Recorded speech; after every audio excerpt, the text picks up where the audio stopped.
All right, good afternoon, everyone. We will And Callie, be I see you are here. Callie's one of our presenters. starting our monthly Kitsap Housing and Homeless Coalition meeting. Yes, I am happy to be here. Looks like my Zoom feature, though, isn't allowing my camera to work, so I'm just going to join on my phone on a second screen. So you'll see me in here today. Okay, no problem. We're going to have Britta present first, and then we'll go into your presentation. But I'll introduce you first, and then you should be able to share screen at the time. So, All right, we will start in about 2 minutes. So everyone come on in. A lot of good information today for all of you who again, just showing the agenda today. I posted some links in the chat, but when everybody comes in, I'll repost them too, because I know you only see the chat after you join. if you're providers, Katie will talk about that. Hi, Katie. Starts. Hi, Katie. I just realized that my volume wasn't turned up. I said hi, and then I was like, am I even talking? If you are providers. Nice to see you. Nice to be seen. Things have been a little off the hook around here, so I apologize for missing the Tuesday morning or whenever that was, the Wednesday morning meeting. But I'll No be worries. in person tomorrow. But yeah, No things worries. have been a little off the hook around here. We always think summer will be slow, and I think summer goes super fast. So I think May through August is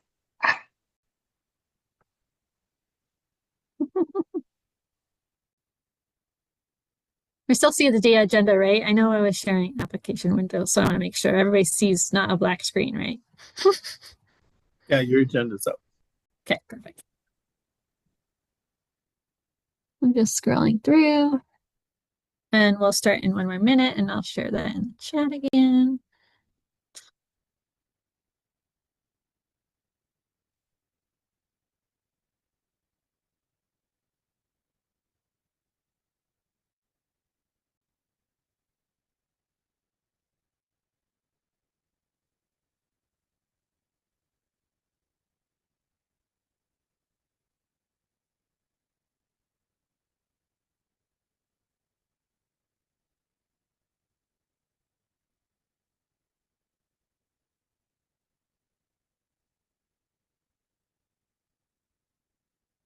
Well, it's 2:05. Welcome, everybody, to the August meeting of the Kitsap Housing and Homelessness Coalition. As a reminder, our meeting is recorded and streamed on YouTube and Facebook, I believe, by Marlon Cameron at the Conduit. So thank you. And I just want to remind everybody that my name is Katie Sharp. I am the chair of the Kitsap Housing and Homelessness Coalition. I'm also the communications manager at Bremerton Housing Authority. And we couldn't do what we do without the entire executive committee, which is all volunteer. Thank you to Bridget Glasspool from KMHS and Leif Wagner, Carl Borg, Eric Harold, Kitty Knutson, Madison Tuttle, and Ali Moyer. And there's a lot of things happening, but when we can keep these meetings every month, just appreciate you all for joining. And the agenda today is the Kitsap Therapeutic Courts presentation, along with a Covenant Homeownership Program presentation, with a Project Connect update and an update from the Kitsap County Division of Housing and Homelessness, which is great because they're talking about a new survey that's come out. And then we have agency updates at the end of our meeting. And before we get started with our first presentation, I want to remind everybody that our vision at KHHC is every person in our community has a safe, decent, stable, and appropriate home.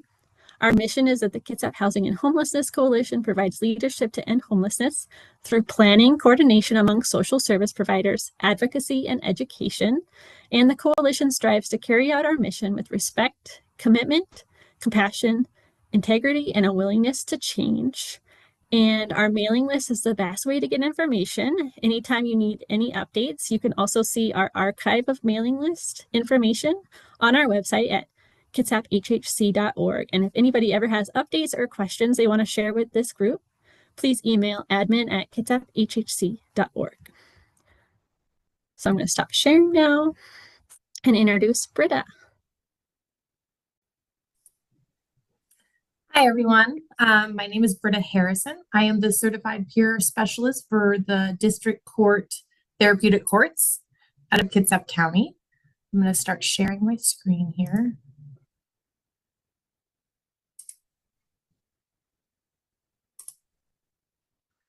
Okay, so I'm just gonna do a quick kind of overrun of like what our programs are and what kind of our goals are in our program.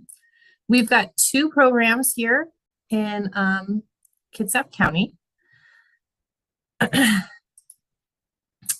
And or in Kitsap County District Court. So the therapeutic courts, so our main goals is to kind of focus on the underlying issues that contribute to the criminal behavior that lead people into the criminal justice system. We are court supervised programs that are structured to provide comprehensive treatment, drug testing, judicial oversight, and compliance monitoring. We are an alternative to incarceration and an alternative to the traditional kind of prosecution and incarceration that the criminal justice system usually focuses on. We're the alternative to that. We like to focus more on treatment and rehabilitation. We do use a collaborative approach. We have a very widespread team. We've got judges, prosecutors, defense attorneys. We've got treatment providers from KRC, Kitsap Recovery Center, and Kitsap Mental Health on our team, along with our compliance specialist, and then me, the peer support, and our program manager.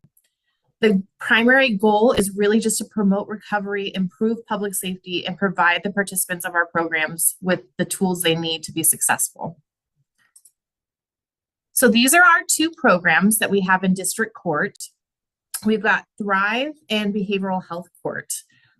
Both of these courts are voluntary programs. Behavioral Health Court specifically is a collaboration between criminal justice, mental health, and the substance use disorder systems within our county. And we try to focus on integrating those treatments to help best serve these individuals. It is primarily for people that are struggling with co-occurring disorders, mental health issues that led them into the criminal justice system.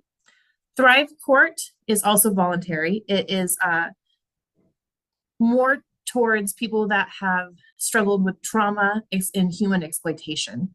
That could be a lot of domestic violence or things like that, and or abuse. So there is a QR scan if you want to go to our website, but those are the 2 programs that we have. So both programs have the same phase length. It's about 17 months from the start to finish. We've got 5 phases in the program. Phase 1 is 30 days, phase 2, 90, phase 3 is 120 days, phase 4 is 180, and then phase 5 for a total of 17 months. So here are kind of our goals. So phase 1, we really focus on acute stabilization. We only take people that are high risk, high need into our programs. And so oftentimes that means that they are, previously homeless, things like that. So in that time, we are really working to accomplish a lot of difficult things in the first 30 days. The first 30 days, we work towards acute stabilization and really focusing on those physiological needs, housing, food, transportation plans, doctors and dentist appointments. Do they have clothing? Those kinds of things. So then we also work on getting them kind of stabilized with mental health intakes and SUD intakes. So we're here to help those high risk, high need people. And a lot of the reasons they struggled with staying in recovery and staying out of the system is because they don't have stable housing.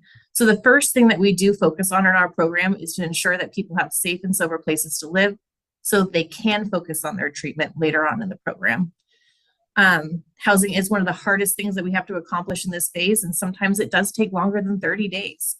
Some of the barriers that they often face is because they're in the court system, they always have pending charges. And a lot of times it's assault charges, theft charges, things of that nature. And so that really limits their options for housing, especially in our Thrive Court, because they are often survivors of domestic violence. So they often have assault charges on their records, which disqualifies them from a lot of the transitional housing options. Phase 2 is really about building safety and security. So participants work on medication management, they get into a good routine in their mental health and SUD treatment, and they start working towards small short-term goals. And depending on the person, sometimes this is when we really start working on like asking questions about what vocational goals they will have long-term that can help them be successful. Phase 3 is really about pro-social, kind of getting involved in the community. So we push individuals to focus on addressing their needs, like associating with antisocial and substance use peers. And we really push them to develop pro-social routines. This can be things like AA, NA, it could be book clubs, sports teams, whatever helps them build kind of that sense of belonging outside of the program. That becomes mandatory in this third phase. And they also participate in CBT curriculum classes like anger management and MRT. Phase 4 of our program is the longest phase. It is going to be 6 months long, just about. That's when we start building life skills.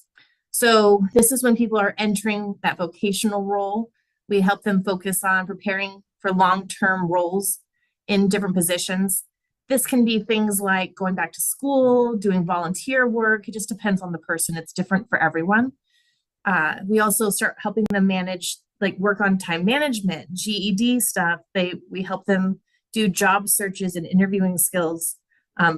Financial classes, we make them do financial classes or budgeting. So this is kind of when we want them to start using the skills that they've learned and really pushing them to get out of their comfort zones. Phase 5 is really all about just kind of maintaining.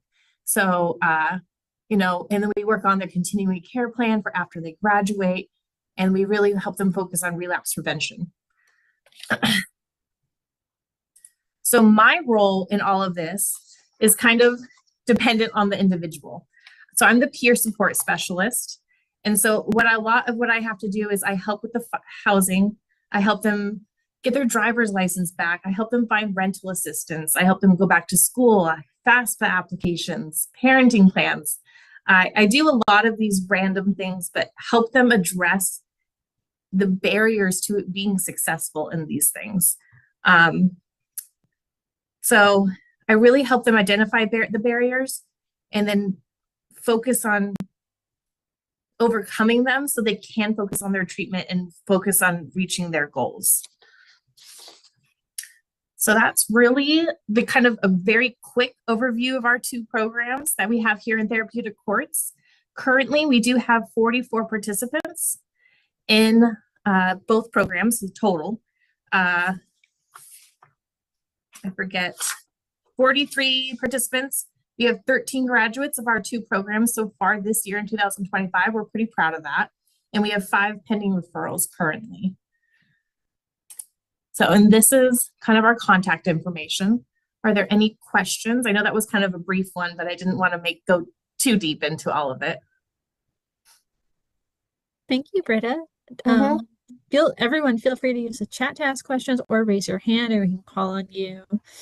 I'm actually not as familiar with the Therapeutic Courts in my role. I was just, Therapeutic Courts sounds like, it sounds different than what you presented. So it's very interesting, just like the peer support specifically. So it's good to know. Eric? Hi, Britta. What do you, I'm curious because these programs take up so much time that it's difficult to work oftentimes. My only experience is drug court. I did have a client that I was trying to put through therapeutic court, but it didn't work out. Just the amount of time that was involved.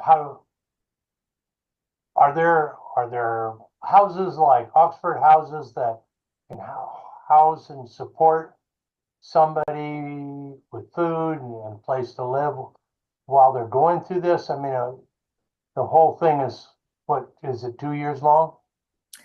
About 1.5 years if you include like inpatient treatment and things like that. If you include all of it, it's going to be about 1.5 years, a little less.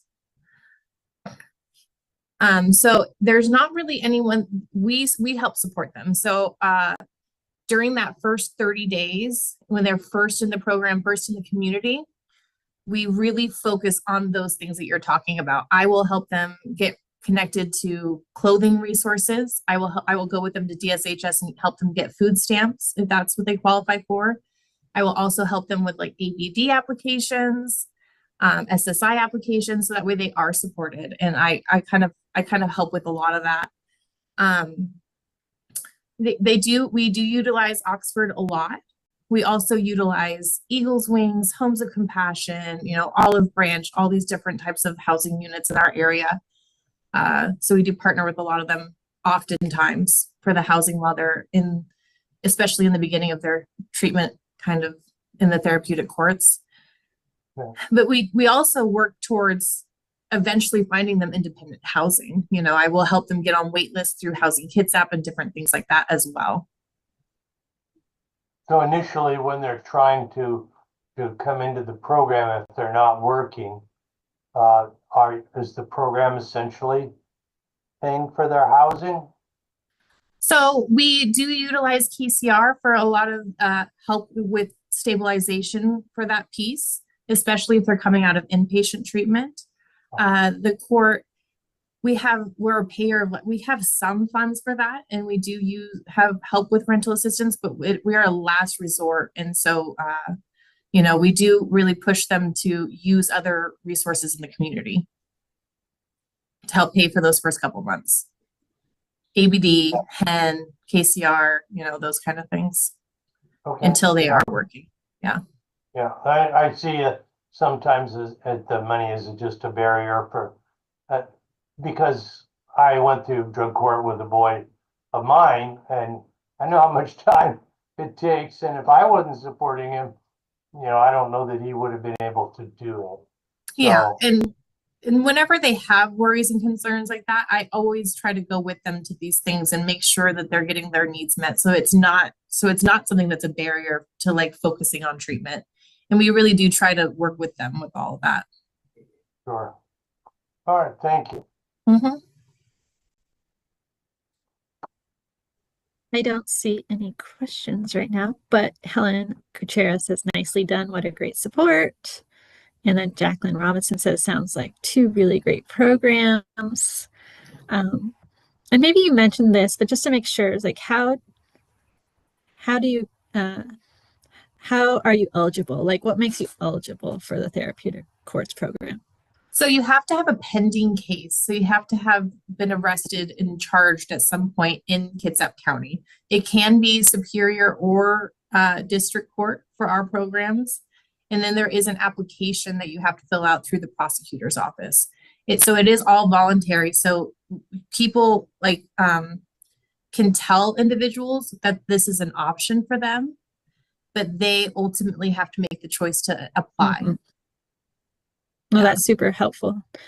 Jesse asks, what does outreach look like for recruitment to these programs, and how can people be referred? So I think it's similar to a question you just asked. Yeah. Answered. So, yeah. It's really up to the participant to really kind of, ask for these programs, but their defense attorneys, people can definitely plant the seed. I do give out brochures. I bring them around the community in different areas. So there are information sheets, places, and in the jail pods as well. There's information about the different programs, but I think it's great when people just tell people that there is an option, there is help, and that doesn't have to lead to jails and prisons.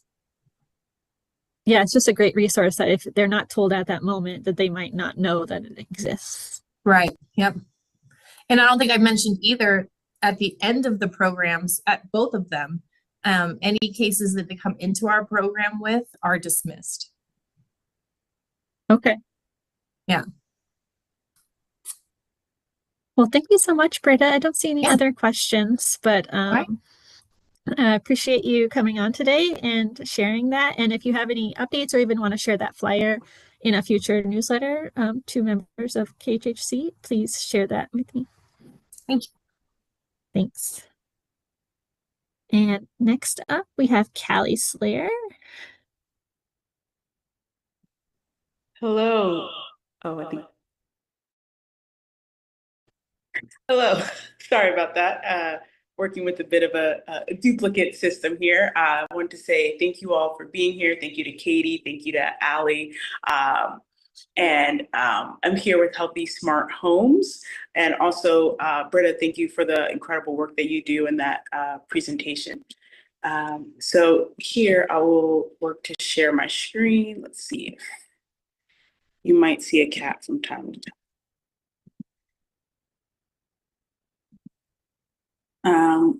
So hopefully you all can see my screen and hear me okay? Okay, awesome. Thank you. And we don't see the present, like if you're not sharing the actual presentation yet, we just see the PowerPoint file. Okay, let's see. Thank you for that. There you go. A bit better now? Yep. Awesome. Thank you. And thank you again, Katie. So my name is Callie Slayer. I'm here with Healthy Smart Homes, and we are doing outreach for the Covenant program and talking about a pathway to home ownership. So I'm very excited to be here with you all today and tell you about this home ownership opportunity for down payment assistance and closing costs here in the state of Washington. This applies throughout the state. That's one of the questions that we often get is this just in a particular county? But this applies throughout the state of Washington. But one of the things that we've noticed from the Washington State Housing Finance Commission is that it has primarily been people in King County and Pierce County who have been taking advantage of this program. And so we've been working to get the word out more in Kitsap County and Thurston County and other counties throughout the state so that people can know about this program to hopefully make home ownership more affordable for people who qualify for this program or other programs. So today I'll get to tell you a little bit about who we are at Healthy Smart Homes.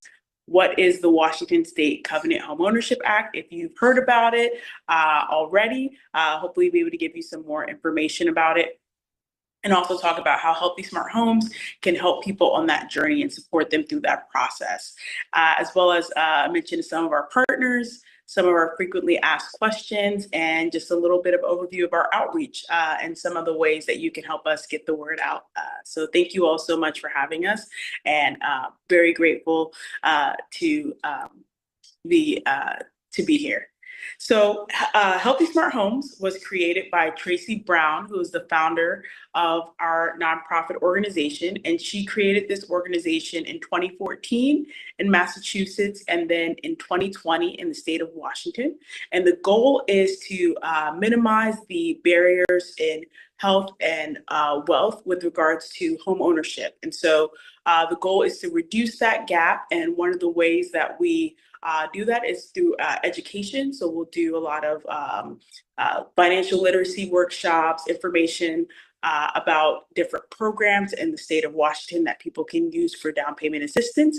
And the largest program, the largest down payment assistance program is the Covenant Homeownership Program. So that's the one that we lead with. If people are able to go through the Covenant program, they are also able to stack or layer additional down payment assistance programs with the Covenant Homeownership one. So we start with this one, and then we tell you about other programs and opportunities for debt reduction, if that applies, to help people on their pathway to home ownership. So the Washington State Covenant Home Ownership Act was passed with bipartisan support, which is very exciting. One of the things we like to share is that it was passed with bipartisan support, and it was created after a study was done. So the state of Washington did a study, and that covenant study identified both direct and indirect examples of racial discrimination and housing practices in the state of Washington prior to 1968. And so that date will come up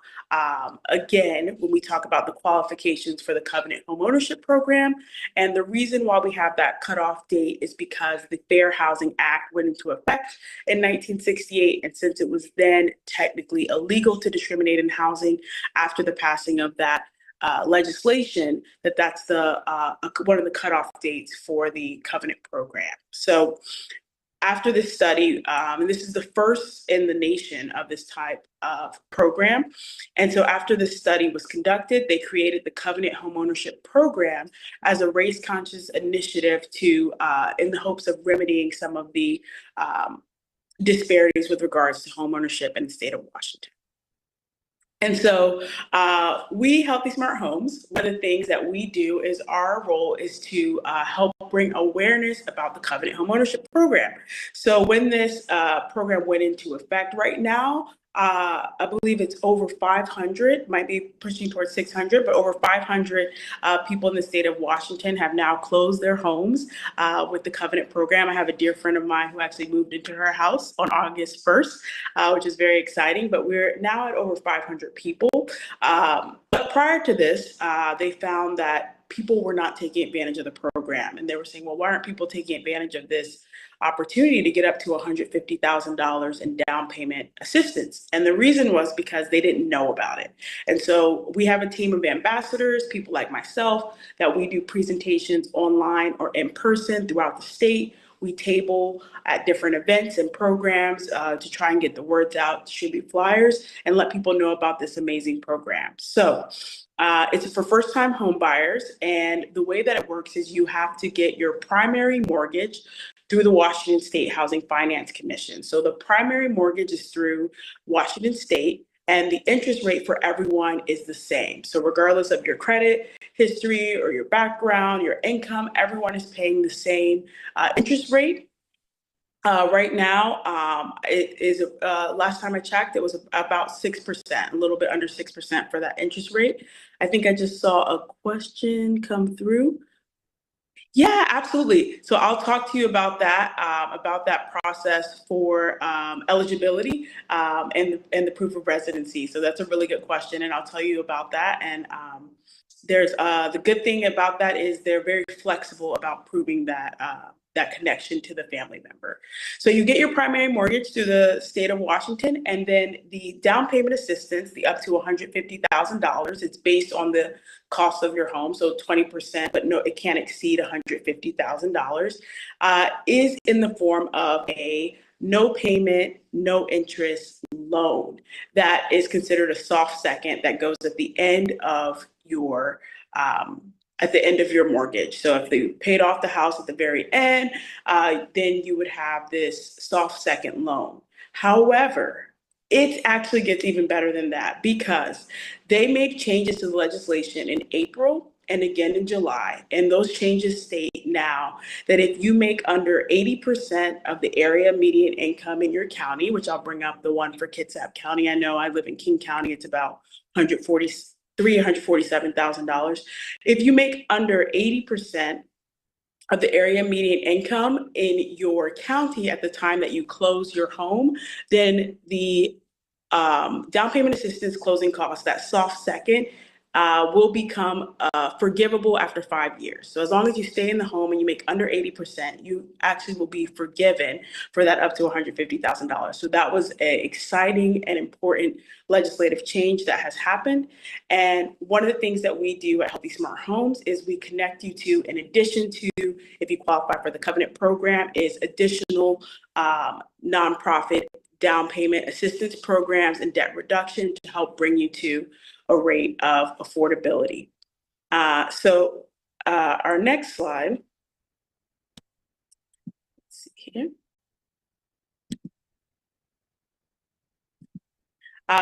We'll talk about kind of what are the things that that are not covered. So you can use the money for your down payment assistance. You can use it up to your closing costs, but you cannot use it for the earnest money.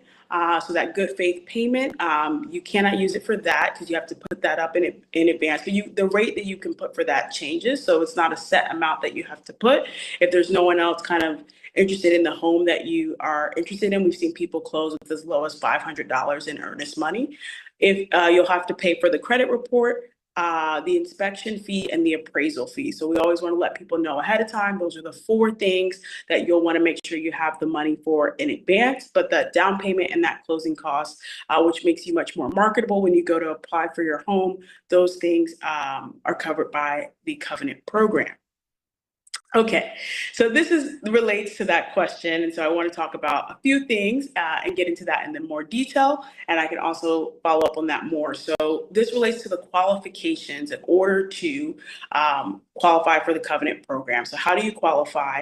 Also, I want to let you know that you can use it for a townhome, you can use it for a condo, you can use it for a single family house, and you can use it for a duplex. So one of the things that's important we share with people is you can use the covenant program funding for a variety of housing types. And also you can, only one person on the covenant loan has to qualify. So a lot of people will say, oh, okay, I meet the standards for the covenant program, but I don't necessarily have maybe the income to feel comfortable with the home, but only one person on the loan has to meet all 4 requirements. So people can, you can do that together with a partner or a family member.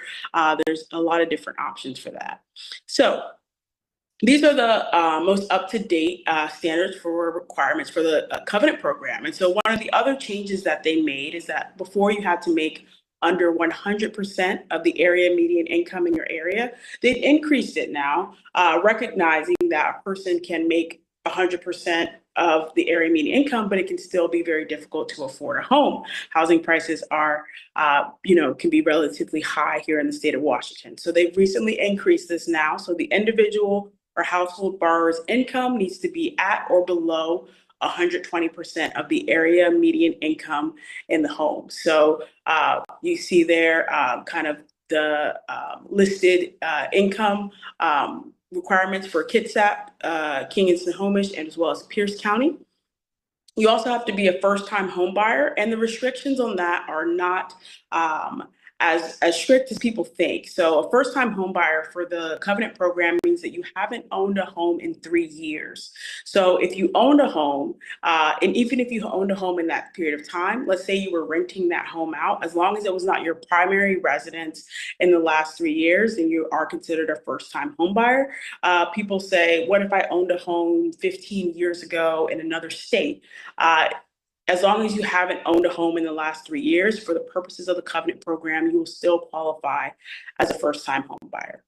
Then the next step relates to that date that we talked about, that April 11th, 1968 in the Fair Housing Act. So in order to qualify for the program, you have to be connected to a family member who lived in the state of Washington during the time that the study identified this racial discrimination. So if you have a parent, a grandparent, a great-grandparent, or you yourself lived in Washington state prior to April 11th, 1968, then that is the third qualification component. And your family member they didn't have to live here for all of their life. They could have stayed here for a year or 2 years. As long as at some point you have documentation that you have a family member who lived here, then you qualify.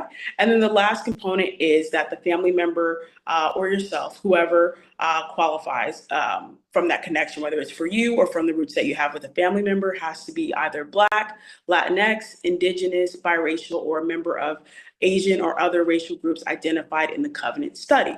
And this relates to that really great question of, okay, how do you prove that connection to family members? And so that's something that we can help you with. We have a great team that can assist you with getting those records, but I'll also share with you a variety of the record types that you can use. So birth certificates, death certificates, school records, immunization records, obituaries, newspaper articles, ancestry.com, newspaper.com,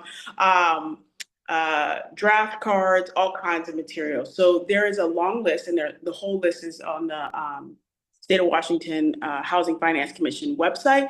But their goal, as they said, is that they want to be as flexible as possible with people demonstrating that family component, and that they are, records from family Bibles, all those things. Anything that lists that connection, they are inclined to accept. And if you are having challenges accepting it, we can connect you with different organizations, genealogical and historical, to help you get those records. So thank you again for that question. The next slide just kind of gives you a look at what we're talking about here. So let's say that your house was $500,000, then because you would get your primary mortgage with the Washington Housing Finance Commission, and then you would get 20% of the cost of that mortgage to use towards down payment assistance and closing costs. So in that scenario, the amount that the person will receive is $100,000. If their house was higher than that, they would get 20%, but it ends at $150,000. Here listed at the bottom are some of the organizations that we've partnered with. You see Movement Mortgage there. They have closed the largest number of covenant loans in Western Washington. So they're a great contact, very familiar with the process. And Homesite, there's a lot of different partners and organizations to help you through, and our team will connect you with a variety of organizations to support you on that process. So that's just a list of some of our partners. So the next step is that we do a screening call. So Greg Akins is the CFO of Healthy Smart Homes, and he has over 30 years of experience in real estate industry and commercial, as well as residential home ownership. So he does an initial screening call for you, and then he connects people with the Urban League or another partner organization in order to do the first-time home buyers class. So it's an essential component that people complete their first-time home buyer certificate. So we connect you with making sure that you get in that class, you get your certification, and also under that screening, look at your portfolio to see what other programs, what other pathways would make it the most affordable for you. We've been able to have people stack up to 7 different programs to close a loan. And one that, most recently that I saw was a person who purchased a home that was about $640,000, and they were able to stack a total of over $300,000 in down payment assistance. They were able to use the Covenant program as well as other grant funding and debt reduction to really bring that to the place of affordability. And so Greg is an expert in that. And so he'll look at which programs you'll qualify for, as well as what other additional certificates you'll need to get in order to qualify for those, because some grants require a second housing certification class, and we'll make sure that you've completed all those checklists in order to make sure you're able to get that funding. The next question we get is, what if you're not originally from the state of Washington? What if you don't have a family member from the state of Washington? I'm originally from Virginia, so I'm one of those people. And so we say we still want to tell people about Healthy Smart Homes because the Covenant Home Ownership Program is the largest down payment assistance program that people can go through, but it's not the only down payment assistance program that we can connect them with. We also can connect them through the process of home ownership through NACA, which is one of those organizations that doesn't require credit check in order to look at a person's eligibility for home ownership. They look at other factors like income. And so Healthy Smart Homes is really there to assist people to help make home ownership a reality and look at a variety of different programs. There's over 30 different programs that we can connect people with locally as well as statewide and nationally for their pathway to home ownership. Also, the home buyer certificate lasts for 2 years. So if people are, may not feel that they're ready just right now, it's great for them to get that certificate. We can connect them with that class so that they get more education about the process. And when they're ready, they already have their certification. And if it expires after 2 years, they can always just go back for a refresher. But a great education tool to help with people. Thank you. I'm so glad to hear that. And then the last thing I have is just a few frequently asked questions that people ask. If a person is an Indigenous individual and they use the Covenant program to purchase their home, if something happens and they foreclose on that loan, would the land have to stay sovereign? Would the sale have to stay under the control of the tribe? And the answer is yes. The Washington State Housing Finance Commission made it very clear that sovereign land will stay sovereign, and the program is not being used to take any land. So that's one frequently asked question. Another frequently asked question that we get is, can people use their veterans benefits, whether that's U.S. military active or retired, can they use that in conjunction with the Covenant Homeownership Program? And the answer to that is yes. So that's an example of what we talked about, layering or stacking, is that you can combine this with a variety of different programs and resources, and that's one of them. Oh, sorry, moved a little fast. Another question that we have relates to Section 8 income. People who have Section 8 vouchers, can that be used to purchase a home? And the answer to that is yes. Since that is considered income, a person can use that for their covenant program to purchase a home. A follow-up question that people often get is, would they lose their voucher? And the answer is no. And another follow-up question that we get is, well, how would that impact their buying power? And of course, if a person has a lower income, then they have a lower buying power. But again, only one person on the covenant loan has to qualify. So if there were two people and one person, let's say, had the Section 8 income voucher to qualify, and another person had a higher income, they could still qualify for a buying power that would hopefully, depending on the county where they're looking to purchase, be able to get them a home. Our outreach strategy. So we're trying to get the word out statewide. So we appreciate, any opportunities to get the word out. We have a team of ambassadors throughout the state.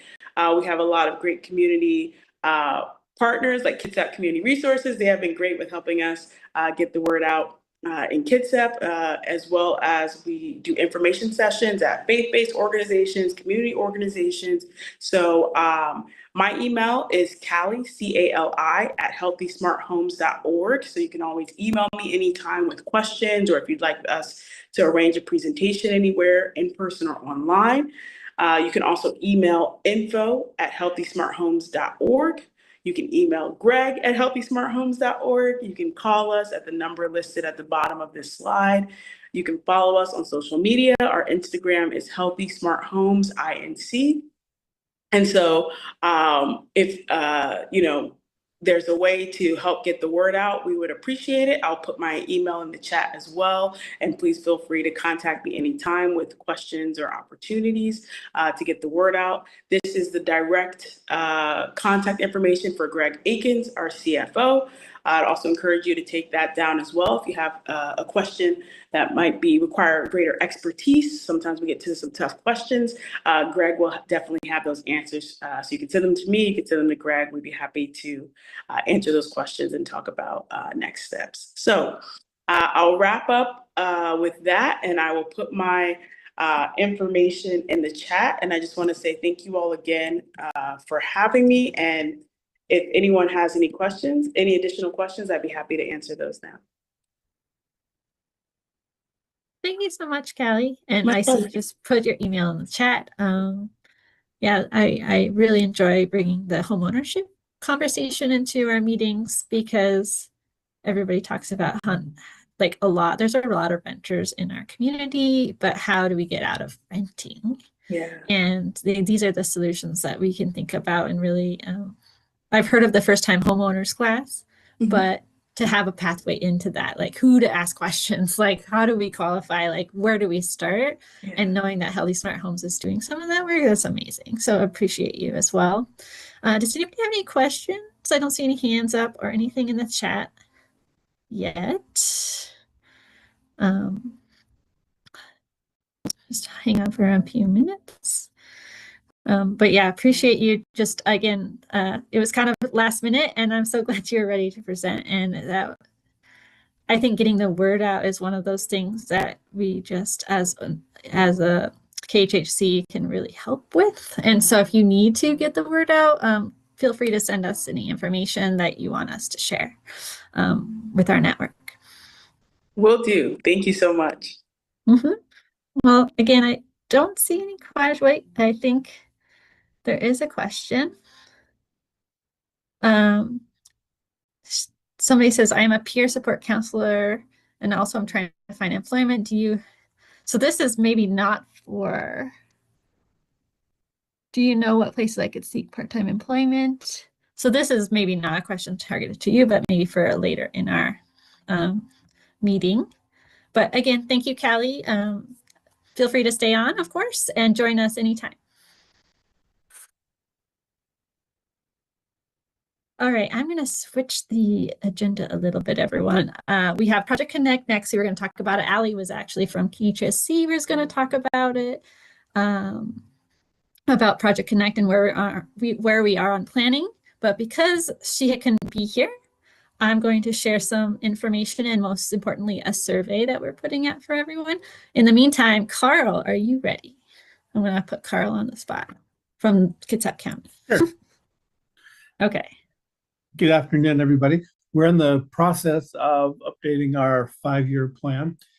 We just completed a community survey. We got over 400 respondents throughout the county. We're now doing our provider survey, and then we're putting together also a consumer survey for people with lived experience. So for the provider survey, one of the big questions we're asking and Commerce is asking is how do we strengthen the workforce? And obviously funding would be the biggest way to do that, but we're looking for other ways to be able to do that because the funding mechanism is oftentimes pretty well, it's just, what we get is what we can do. But if there's other things that you can think of that would help us strengthen the workforce, that would be great. And that link is in the chat. It's also on our website, and then it's also in the newsletter that Katie sent out.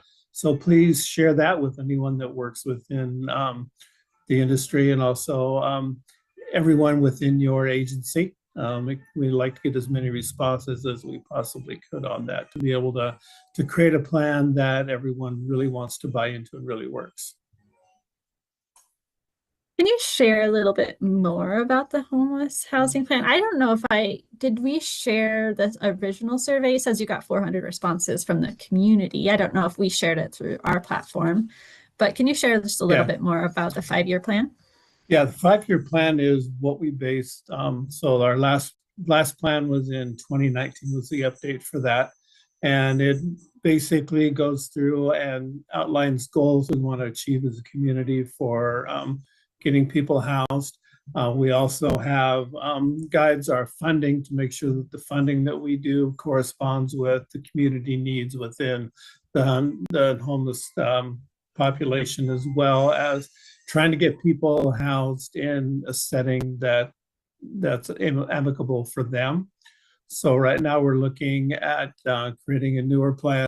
The last plan, we got several things accomplished. One of the biggest things was getting the Pacific building open and running. So we're looking at different avenues to be able to, satisfy some of the needs like a safe park, RV areas, things like that we're looking and doing. Family shelters, another one that we don't have. So we're just looking for ways to improve our particular process, as well as improve the coordinated care system and the coordinated entry system as well.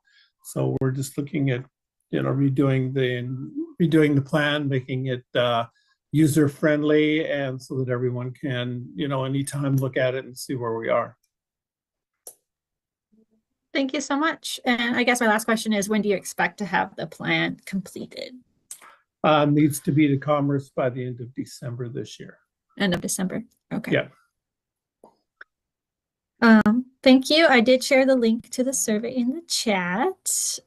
Again, if you go to kitsapkhhc.org and go to our email archive, you'll see that in our last email blast. And if you need to sign up for our email, our sign up form is also on our website.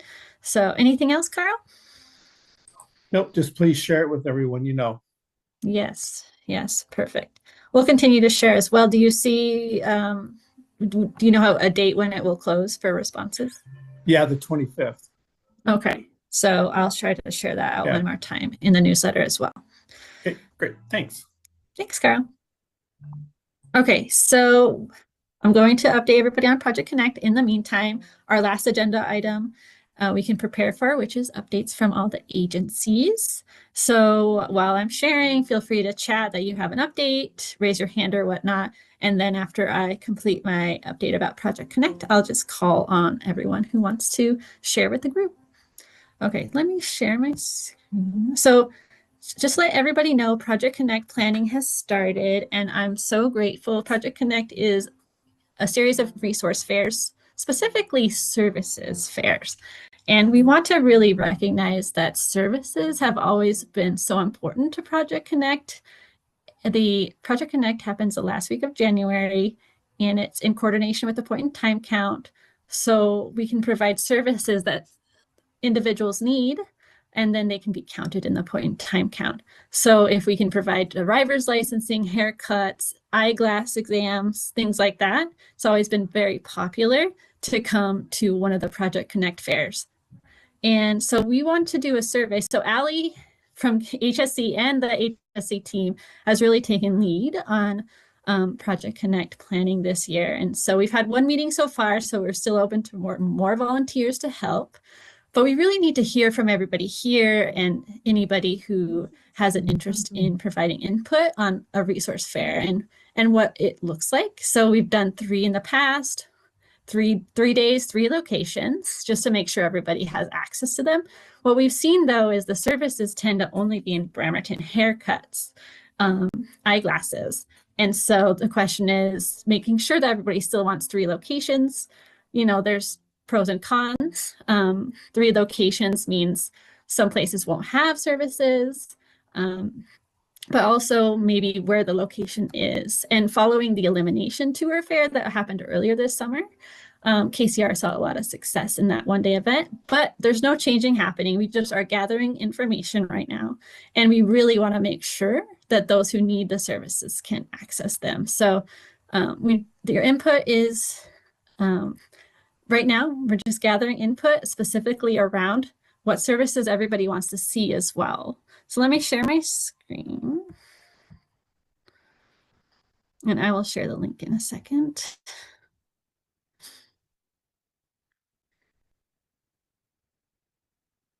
Oh, I'll stop sharing that.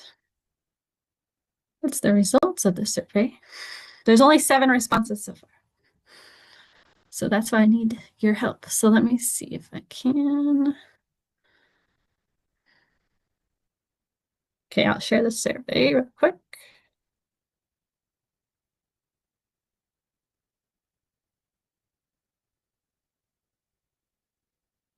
Okay, so the survey is just a Microsoft form. I'll copy this while I'm here, share it in the chat.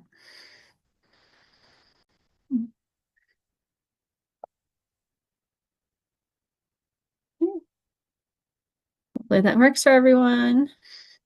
So it's just your name, your agency name, contact information, but also have you attended Project Connect in the past? And then what kind of services do you recommend? And if you do recommend services, it would really help us out if you knew individuals who are willing to provide those. Again, by focusing this fair, there's been a lot of resources in the past and information provided at the fair, but we always have limited space at our sites. So we really want to prioritize how we can make it really attractive to those who want to come to the fair to get those services. So, you know, there's a lot of opportunity for that, vaccines and things like that. Pet food, I think we've had, which has been really popular. So again, if you have any ideas, we're just looking for that data right now. And so again, 1 day, 3 days, like I said, we're just toying with the idea of like what everybody's looking for, just to really have a good understanding of what the community needs. And then the locations and the days. So it's a quick survey. And then if you're interested in helping with Project Connect planning, there's a checkbox that you can fill out as well. So again, let us know if you need any assistance with that or questions. So I'm going to start with the update. So that was Project Connect, everyone. Again, we're still open for volunteers. There's only been 1 meeting so far, but once these decisions are made on the days of the fair, planning will really start with securing those services. So Roland has his hand up. Yeah, so for the updates, yes. Roland? Hi, Katie. Hey, just one quick question. So we normally do the survey of the vendors of how many clients they served. Is any of that data available for the last couple of years to see? Yes, You know, I like shared what's that been with the most- Allie. Yeah, I shared that with okay. Allie, but we'll bring it up again at the next meeting as well, because again, the more data informed decisions we can make, the better we can, because there is some questions on that. And I think I got 21 surveys last year returned. So definitely rolling for sure. Thank you. Eric? Hi, thanks. I want to just say thank you very much to yourself or KCR, Allie, who's ever put this survey out. I really appreciate that idea, because at our meeting, I felt like I was probably a minority opinion about doing it in 3 locations. I really strongly would like that idea. I hope we do it again that way. But the idea about putting out the survey and getting information from everybody on that, I think was really a good move, and I really appreciate the effort that KCR and Allie and yourself, whoever contributed to that, putting that out there. I think it's a really important opportunity also to go to your city leaders and be able to make strong city connections for helping the immediate community with the immediate community, and connecting those people in that immediate community with the resources there, and bringing in vendors and things like that to see the need in the community. I think it's an excellent building opportunity for the cities as well, Port Orchard, Bremerton, Silverdale, wherever they happen to be. I know they've been here often in the past, and we'd love to have it here again.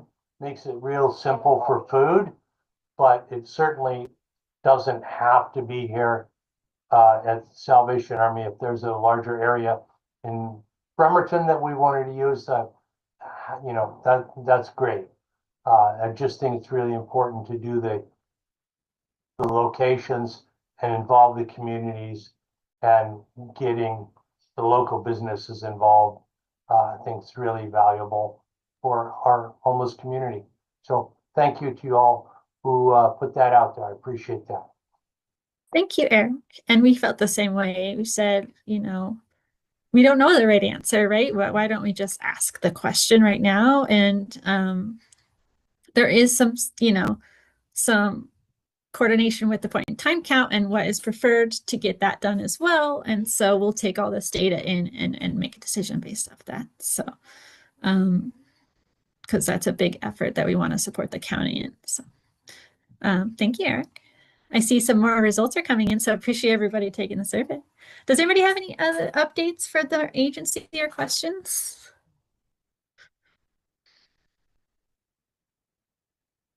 Jason?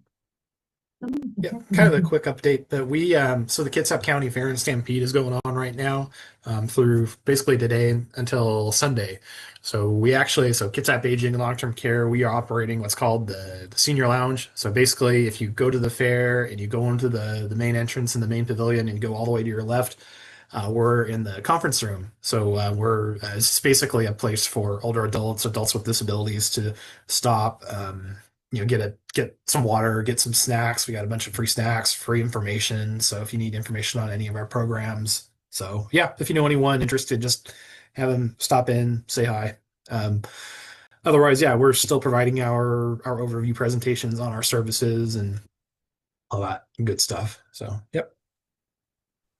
Thank you, Jason. And now that you say that, I might reach out for you to have another presentation here. That would be great.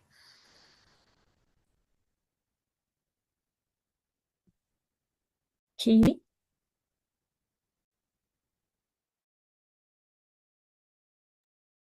Katie's on mute. There are people that pray for that. I just wanted to say that, and I'm not able to introduce her because she wasn't able to make it today, but we have a new program manager at the HEN office in Kitsap County, and it's Gina Glowen. I know a lot of you probably know Gina. She's worked in different areas in the community, but she is going to be the go-to for the Kitsap County HEN program moving forward. So just wanted to tell everybody that. Oh, that's amazing. Thank you, Katie. Let me see. I got a question from Cameron. Do you outreach to Kitsap County Drug Court alumni? I'll check in with Allie, but we really outreach here and through all of KCR's resources, however they are sharing this. So if you have a contact, Cameron, please just provide it and we can reach out. And then Diane asked, is the survey available after the meeting? Yes, definitely. The survey is still open. So feel free to answer. Again, I'll try to put out another newsletter with the Kitsap County plan survey as well as this one again. So reach out to admin@kitsap.hhc.org if you don't have the link still. And Roland? Just a quick update for a reminder. For those that aren't doing anything, on Saturday, September 13th, there'll be an emergency preparedness fair at Olympic College from 10 to 2. And if any agencies would like to participate in that, it'll be no cost. It's an outside event. You could just send me an email and I'll get you signed up. Thank you, Roland. Any other updates, hands up, questions? We know we have this 2 hours blocked off, but at the end of the day, it's our 2 hours. So however we want to spend it, or get off early. So I don't know how to raise my hand. I see you, Diane. You got it. Okay. Sorry, forgot I turned off audio. I was trying to figure out how to raise my hand. I just wanted to give a quick update. A week ago, Thursday, we hosted at the Pacific Building in Port Orchard a open forum for community members that were interested in learning more about co-sheltering. We had a woman named Shoshana Mosteller from My Dog Is My Home, which is a national agency that supports service providers for the animal welfare and the human service providers interested in co-sheltering. We had a pretty good turnout. We had quite a few people from different agencies, Mason County, Olympia, couple others, and we're going to be following up on that. So if you have any questions about that, please give me a holler, because we're going to try to continue to make people with pets that are homeless supported more. And Diane, as a reminder, can you remind us of your organization? Oh, I'm sorry. Kitsap Animal Rescue and Education Care. We are partnered with the county to provide intake assessments, behavior, veterinary help for people who are going into homeless shelters, emergency shelters. And then also we partner with Kitsap Rescue Mission to run a pet center there at the co-shelter that supports the guests who have pets in the way of supplies, behavior assistance, etc. Oh, perfect. I may reach out to you to provide a presentation as well in a future meeting, if you don't mind. Would love that. If you can provide your contact information, I'm sure if anybody has questions specifically about pets, if you're willing to, I'm sure they can email you as well.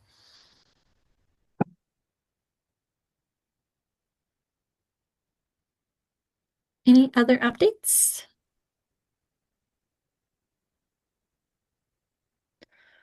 Well, I just want to thank our presenters again, Callie and Britta. Great presentations. Again, we always try to provide this forum for presentations to share what services are available and who's kind of available to even ask questions. Appreciate you all. And if you have any suggestions for future presentations or you heard one at your organization and you really think this group should hear it, please email us at admin@kitsap.hhc.org and we can get you on the schedule.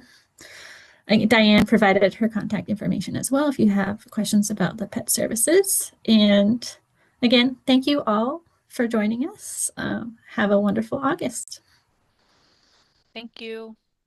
Thank you all.